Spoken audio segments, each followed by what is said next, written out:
Hoy te voy a hablar de un tema muy de actualidad, que es el conflicto que existe entre la maternidad y la profesionalidad en las mujeres. Para esto te voy a presentar una flor de California que es pomegranate o granada. Esta flor de California lo que hace es que te ayuda a equilibrar, a sentirte bien en estas dos áreas de tu vida.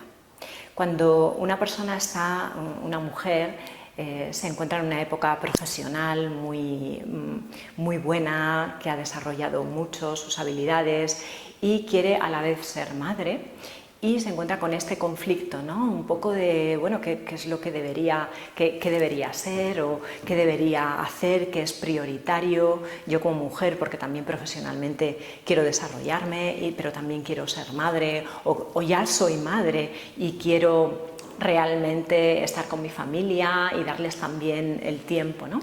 Entonces lo que hace la flor pomegranate es que ayuda a la creatividad femenina, ayuda a desarrollar por completo esa creatividad tuya para poder llevar esas dos facetas de tu vida, no crearte tensión, es decir, te quita esa tensión que a veces sucede entre elegir una cosa u otra y hace que uno pues no tenga que elegir, que simplemente desarrolle y que haga lo que quiere hacer en cada momento y que no tenga ningún conflicto en ninguna de las dos áreas.